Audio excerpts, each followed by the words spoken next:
സഹോദരന്മാരെക്കാൾ കൂടുതൽ ബഹുമാന്യനായിരുന്നു. പറഞ്ഞേ ഹല്ലേലൂയ. അവൻ സഹോദരന്മാരെക്കാൾ കൂടുതൽ ബഹുമാന്യനായിരുന്നു. എന്താണ് അവന്റെ ബഹുമാന്യതയുടെ ആധാരം? എന്താണ് അവനെ കൂടുതൽ ബഹുമാന്യനാക്കി മാറ്റിയത്? പറയൂ, എന്താണ്? ഇസ്രായേലിന്റെ ദൈവത്തോടുള്ള ബന്ധം.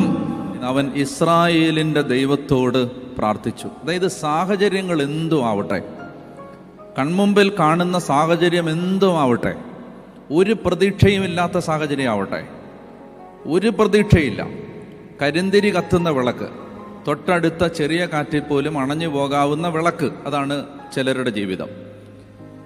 വലിയൊരു നടുക്കടലിൽ അലറിയാർക്കുന്ന സാഗരത്തിരകൾക്ക് മധ്യേ ഒറ്റക്കലയുന്നൊരു തോണി, ഇതാണ് ചിലരുടെ ജീവിതം. തുറമുഖവും തീരവും കാണാത്തൊരു യാത്ര, ഇതാണ് ചിലരുടെ ജീവിതം. ഒരു പ്രതീക്ഷയില്ല. പ്രതീക്ഷയുടെ തിരുനാളങ്ങളെല്ലാം